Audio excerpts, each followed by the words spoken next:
Good morning, everyone, and good afternoon to our guests joining us from Australia. A special, very early good morning to our speaker who's joining us from Switzerland.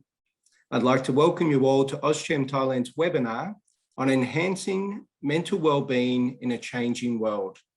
It's a very timely topic, we believe. We did set this up quite a few weeks ago, but with the return to quite a heavy work from home schedule, I think all of our members are quite interested in what's happening in this space. So I'd like to welcome our speaker, Brett Friedman, HCP Learning Designer at Blackmores Institute. Brett, the sun's just come up over there. It's barely coming up, Brendan. Yes, it's quite early here, but it's really wonderful to be able to address you all and to join you this morning in discussing this topic. And thanks for inviting us along to share some of this information with you. I hope that you're going to find it valuable, this session. Well, based on our conversation yesterday, we were on the phone for quite a long time. I got a lot out of our conversation yesterday, so I'm sure our audience will as well. Brett, over to you. Thanks very much, Brendan. And good morning, everyone, and welcome to the session. The topic today is enhancing, as Brendan mentioned, is enhancing mental well-being in a changing world. And it's, as he said, it is really topical because we all, in some way or other, find ourselves in some mode of stress as a result of what's been happening in the world for the past 18 months. And I see, especially in Thailand now, since you've entered another lockdown, how much stress this is imposing on individuals in the country and also now globally with this uncertainty. Before I start, I just want to draw your attention to the spiral on the screen on the left-hand side. That's the mental well-being spiral. And this spiral formed the basis of a white paper that Leslie Braun and myself at Blackmores Institute has written on mental well-being. We started to conceptualize this white paper at the onset of COVID-19 pandemic, and it's grown so much, and the need for this information has grown so much that we've just added to it. It's become basically a handbook. So what the spiral indicates is how one can spiral their way upwards towards good health, towards peak performance in light of a stressful situation. And you'll see the spiral appear more often as we go through the presentation. So today what we're going to do is we're going to see if I can change the slide here. Yes. So what we're going to look at today is we're going to look at stress, what it does in the body, how it impacts our body. We're also going to use a stress model, a very common stress model, to identify how or where you sit in that passage of stress over time. That will help you to identify what type of support you need to give your body when you're stressed. We'll look at the most appropriate complementary medicines, herbs, nutrients to support those phases of stress. And then we're also going to look at some dietary and lifestyle factors. But what I really want you to get out of this presentation is how does stress affect you? Where do you really sit in that stress response? And what support do you need personally for yourself to get you back to your body, back to what we call a balance or baseline? So the impact of COVID-19 has been devastating globally. We're all feeling it. We also know that besides the human suffering, the human loss, the financial suffering on an individual basis, we've also what's emerged from this pandemic is a silent pandemic called the mental well-being pandemic. And studies coming in from around the world show that mental well-being of individuals has deteriorated considerably in the last 18 months. The problem with the mental well-being pandemic is that it will last much longer than this viral pandemic. It's going to be with us for a long time. So the idea really is to find ways to prevent us slipping deeper into these states of stress, anxiety, or mood disturbances and sleep disturbances, and what can we do to mitigate the effects of stress. So if we have a look at the situation in Thailand, we've only got statistics from last year, but in a 2020 national survey that was released this year, it showed that most people had a reduced sense of control and increased anxiety as a result of the initial lockdown of the pandemic, which was in March last year. And another study conducted by UNICEF with various other Thai organizations, looking at young people aged 15 to 19, 6,700 of them, more than 70% of them reported that their mental health had been affected by COVID-19. And also more than 70% of them were worried about their income, their family's income, and their financial future. And the problem globally is that mental health and well-being is still stigmatized. So what we'll find in the workplace is that a lot of people are reluctant to discuss the fact that they have been affected by a mental illness or their mental well-being has been compromised. In Thailand, this figure is around 63% of employees. They're not willing to reveal that they have mental health issues or have taken sick leave from work because of a mental health issue. And this is a global problem. It happens even in Europe. We're seeing this as well. Besides the mental well-being issue and the personal financial issue, on the global scale, the pandemic has cost global economies trillions of dollars, and it's just climbing all the time.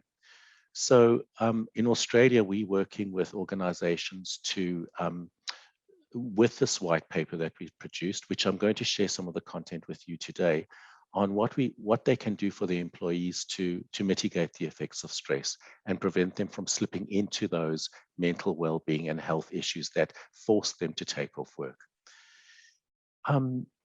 So let's take a closer look at stress. Stress is really a natural bodily response. It's something that we need in order to survive and function.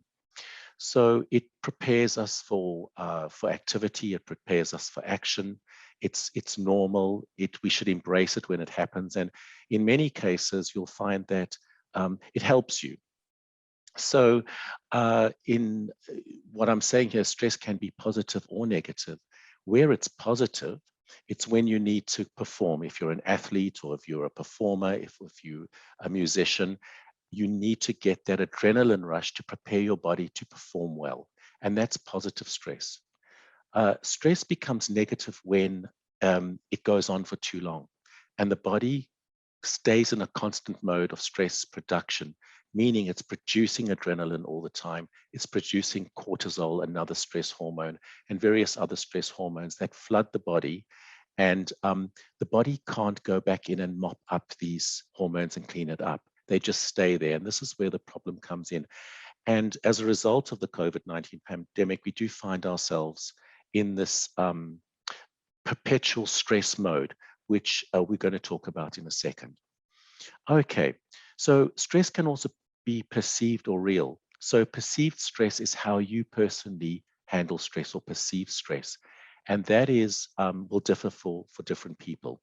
And it also depends on your personality, your family history, your financial situation, your work situation. So there's so many factors impacting on how we perceive stress.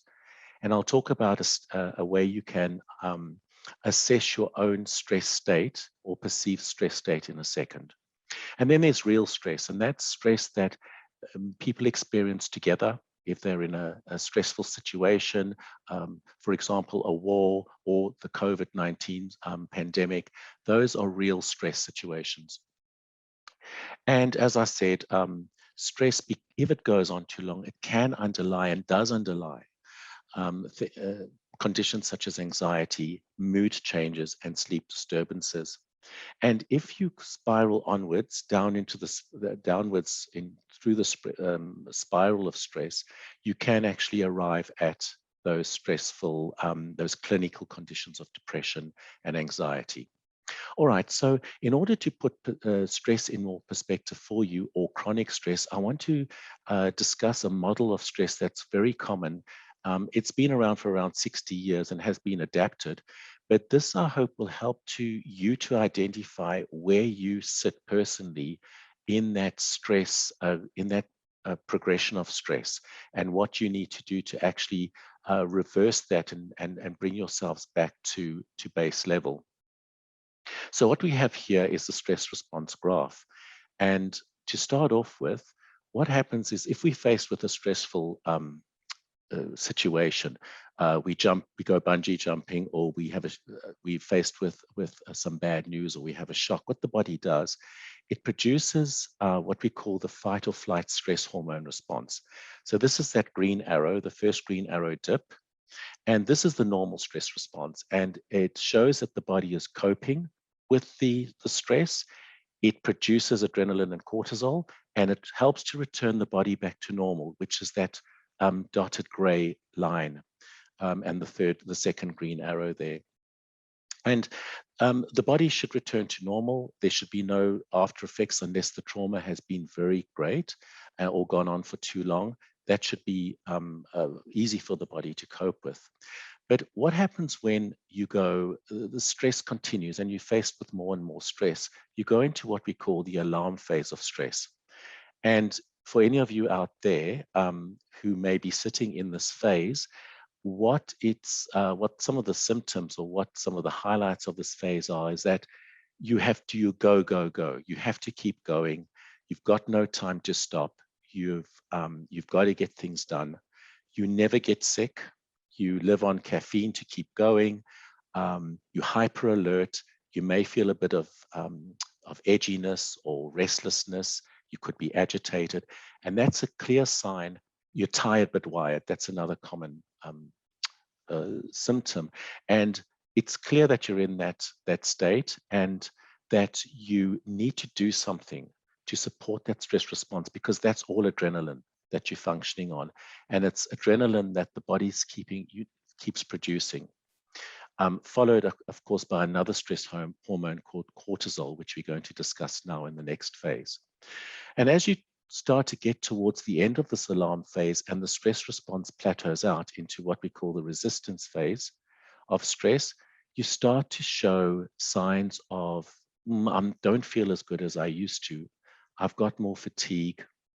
I'm battling to fall asleep. My mood's not as good as it used to be. And that's a clear sign that you're heading into what we call the resistance phase. And during this phase, and you know, these phases can continue, can last for different periods of time in different people, depending on your response to stress. So in the resistance phase, what we have is a flood of cortisol into the body. And cortisol is the hormone that comes in to mop up the effects of adrenaline and clean up and try to calm the stress response. But what it also does, if there's too much of it, it starts to impact on your immune system. And you start to show signs of chronic recurrent infections, more colds and flus, more susceptibility to illnesses, rashes, skin rashes. You also start to show weight gain. Possibly because of weight gain, you could have blood pressure issues. You start to have blood sugar issues, cholesterol problems.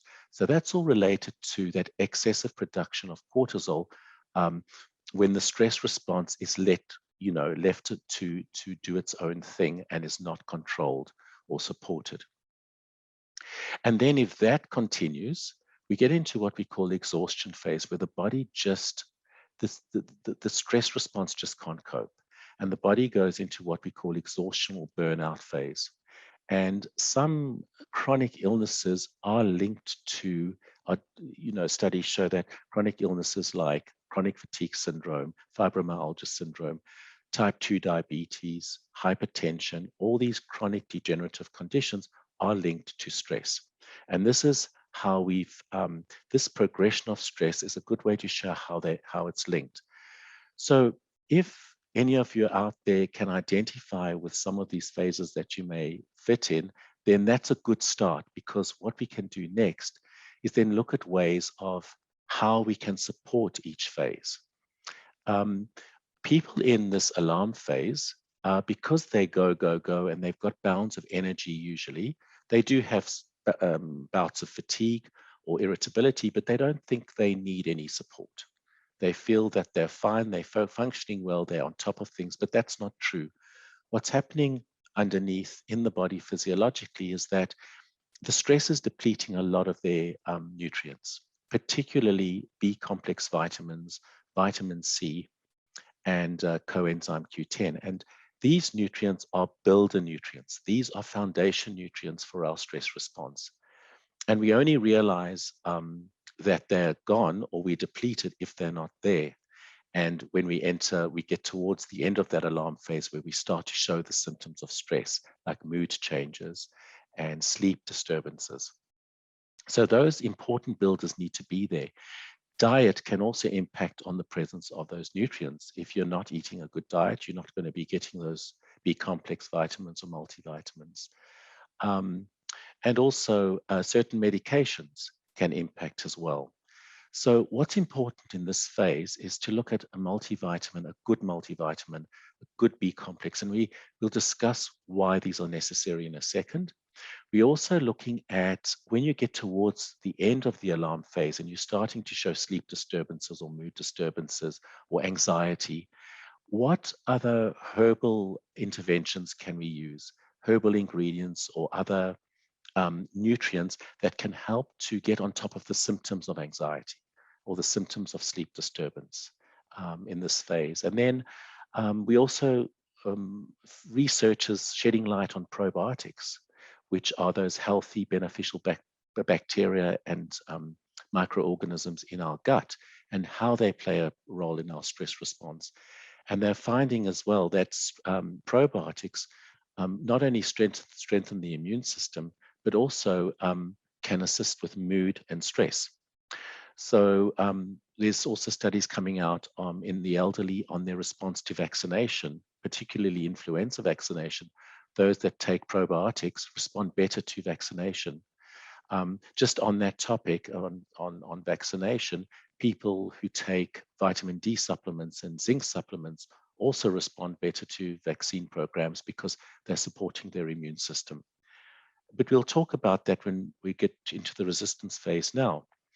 Because the resistance phase is a deeper phase of stress, we find that we have to work a little bit deeper here than just multivitamins and B complex vitamins and some symptomatic support. We've got to go into the deeper acting foundation herbs. And these are called adaptogens. And they're called adaptogens because they help our body adapt to stress. And we'll discuss a few of these adaptogens in a second. At the same time, you need the additional builders or foundation support of the B complex vitamins CoQ10 and magnesium. Now, why CoQ10 and magnesium are important here is because they actually go into your cells, into the cell cycle of energy production, and help to support your energy production, which in turn has an indirect impact on your stress levels and your abilities to cope.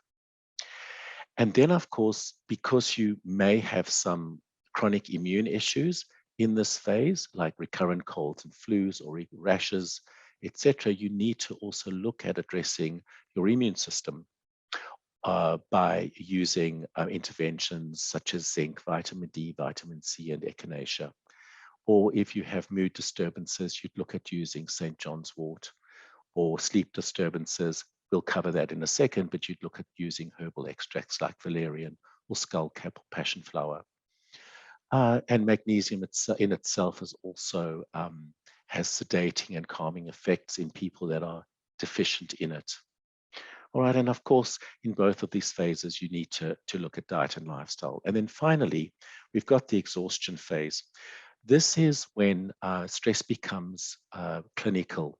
And so we need a much stronger approach to managing it.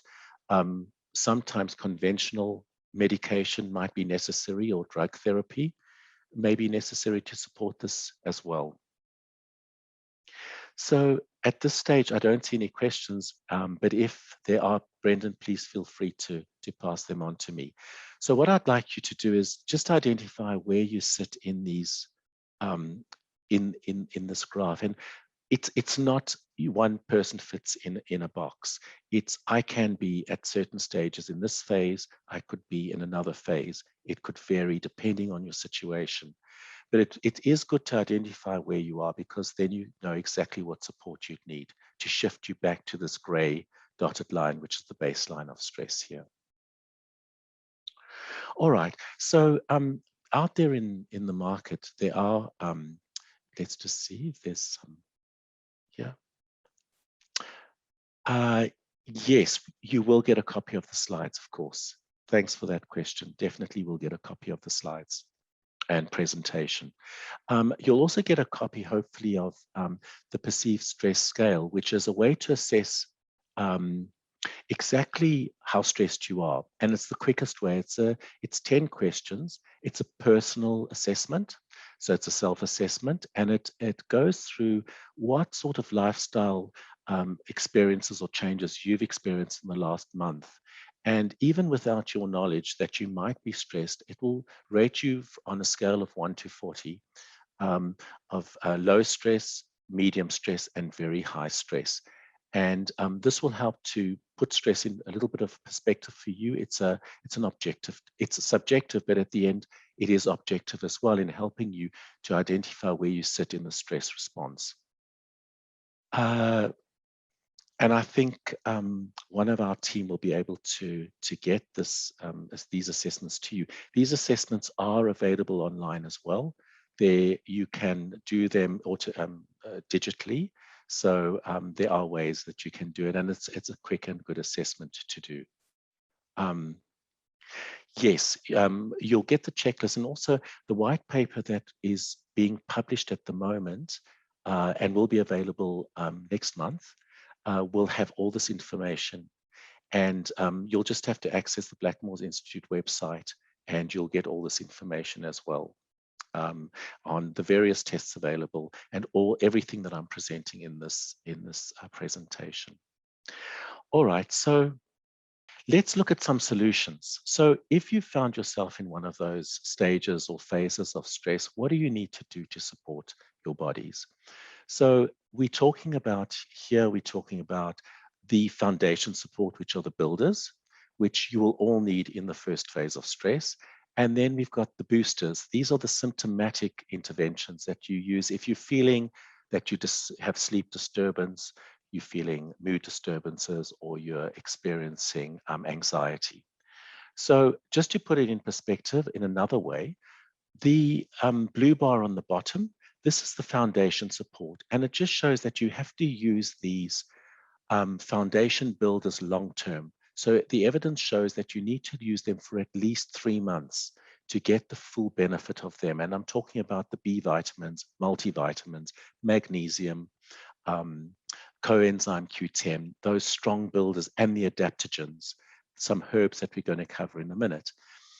In contrast to that, you can use the boosters, these ones further up, as symptomatic support. So you don't need to use them every day. You can use them for short periods of time, sometimes for up to 2 weeks, or just for the day. Some of them act very, very quickly. They act in that instant.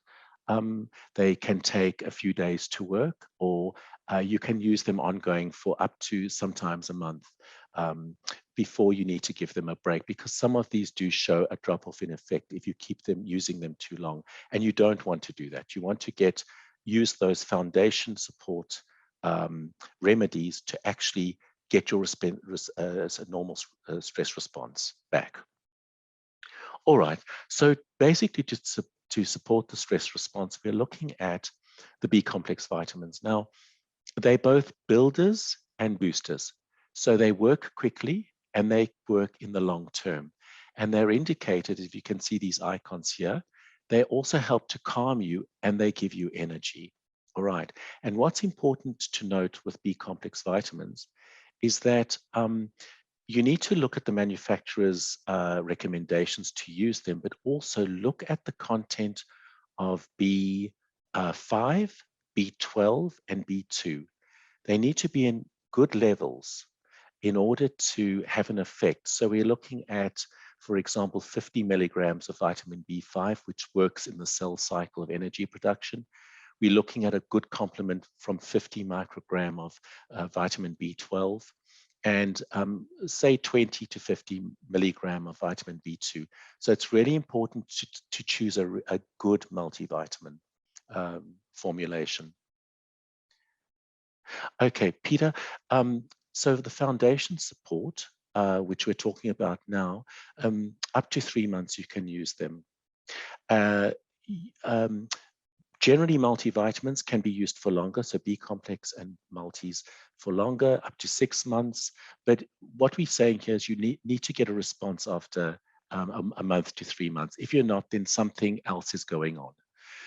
For the other symptomatic ones, don't use them for longer than the recommended time period. And I'll give you some guidelines, and the white paper will give you some guidelines. It's usually from 4 to 8 weeks. Okay. Then multivitamins are the same. So this is a builder. They don't work as long. Sorry, they don't work as acutely. They take longer to work. Choose a good one with a good complement of all the minerals and nutrients. And they do have a calming effect on the body. So they do reduce stress when taken for up to 12 weeks. All right, so looking here at foundation support, there's a financial consideration as well. So generally multivitamins are affordable. They're the most affordable for the population, and so are B-complex vitamins. And this is the cheapest and easiest way to get your body's stress response supported. Looking further, magnesium is the other foundation support. And studies show that 300 to 350 milligram of magnesium, elemental magnesium per day for a minimum of 4 weeks is required to support the stress response as a builder, but also calm you and help your sleep. Okay, so sleep is a recommended dose is 250 milligrams twice daily for 8 weeks. So what I'm saying is when you take a magnesium supplement, make sure you're getting that complement of magnesium. So it's 500 milligram a day for sleep and 300 to 350 milligrams a day for stress. Make sure it's a good form of magnesium. Try to avoid forms like magnesium carbonate or magnesium phosphate. These are not well absorbed, and people who are taking, for example, acid reducing medication for acid reflux, proton pump inhibitors, antacid medication may not be able to absorb various forms of magnesium efficiently. So look at a form of magnesium like magnesium citrate, for example, or orotate or chloride. These are the more elaborate forms of magnesium that can be absorbed under any circumstances. Okay, so getting back to our builders, we can then look at a group of herbs called adaptogens, and many of you have heard of Siberian ginseng. It's one of the most well-studied and well-used adaptogens. It's used to support stress, physical and mental performance, and it really is, in traditional Chinese medicine, the go-to for balancing the body and balancing the energy in the body. And as you can see, it's a builder, a booster. It works very quickly. It addresses stress. It boosts your energy, and it's good for cognitive function. So those of you sitting in that resistance phase where you're feeling tired already, you're getting those recurrent infections, you're feeling the fatigue, you're stressed, these interventions here are the ones to look at to help you both in the short and long term. And Siberian ginseng, like ashwagandha, which is the Ayurvedic equivalent of an adaptogen in traditional Indian medicine, also known as withania, they both work very quickly. They work on the same day. You can take them for up to 3 months daily just to support the foundation and shift you back to the normal stress, a normal stress response.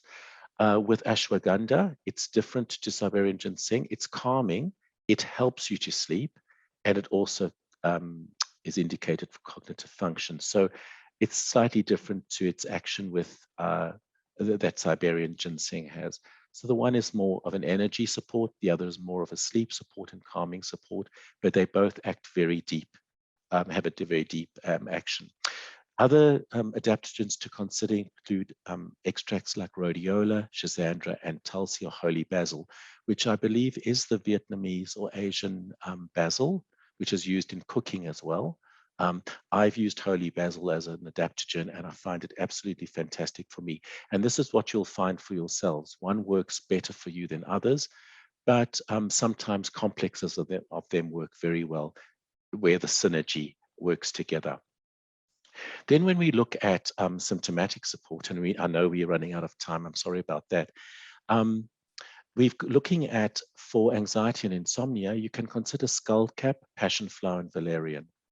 So skullcap itself is for stress. So you can use it symptomatically. Just one day you're feeling really stressed, take it and it calms you.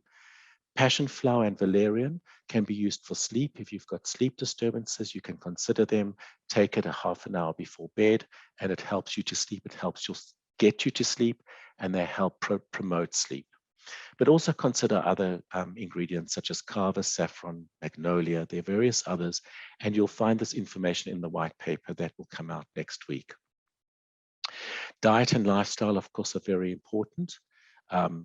There's a study that came out in Australia on 8,000 people that found that if people eat less than 400 grams of fruit and veggies a day, they're more likely to be stressed. The World Health Organization recommends 400 grams of fruit and veggies, but the average Australian is only getting 230. So make sure you keep the levels of fruit and vegetables up. Most importantly, try to sleep well, stay active, 30 minutes or more of exercise daily per day, sorry. Relaxation, but most important during these times for mental health, stay connected with friends and family as much as you can. Don't isolate yourself, don't be alone. The idea is really to find ways to support your body, find the best ways possible to support your stress levels, your own stress levels, reflect on your own life. What do you need personally, not collectively? What are your needs? Focus on those. Even if you have a family to support or you've got children and other dependents, look at yourself first, because without your health being supported, theirs won't be either. Develop good relationships, be part of something bigger, but most importantly, I ask you to reach out for help.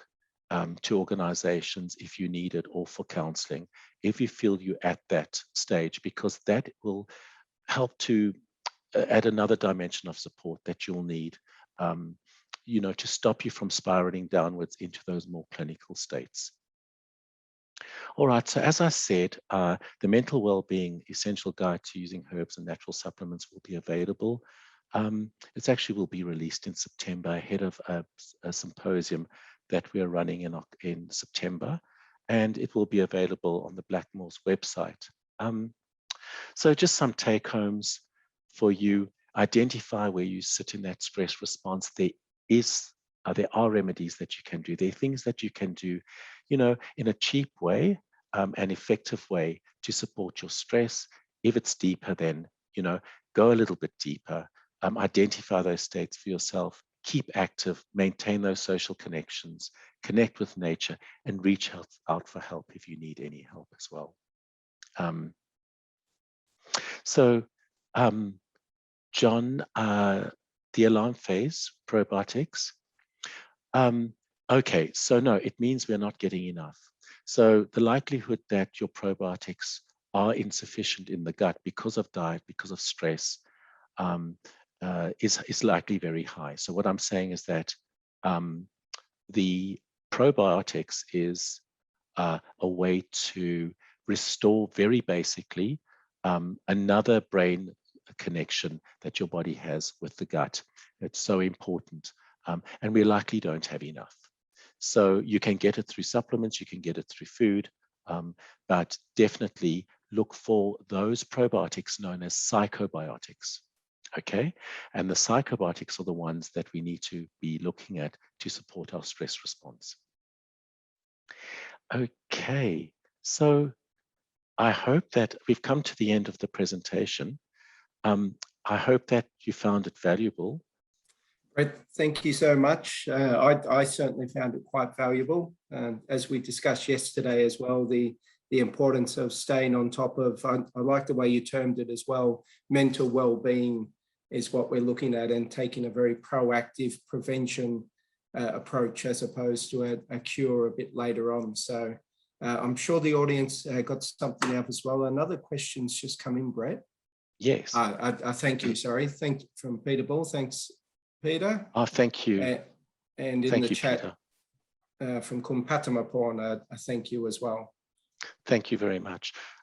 Look, if there's any follow-up with products or anything else you need, then our team will be able to help, or just flick me an email and I'll be able to assist. Yes. Excellent. And Brett, thank you once again. Look forward to seeing you again next year in a hopefully more positive state of the world, and talking about really developing our health and well-being at that time. Absolutely. Next year. Thanks so much for the time, and also best of luck to everyone, and stay safe, everyone, during these times. Thank you. And now it's about 6 a.m. for you in Switzerland. We'll let you get on with it, have breakfast and get on with the rest of your day. Thanks very much, Brendan. Thanks, everyone. It was a pleasure. Thank you, Blackmores Institute and Blackmores Thailand as well. For everyone else, enjoy the rest of your day. Thank you.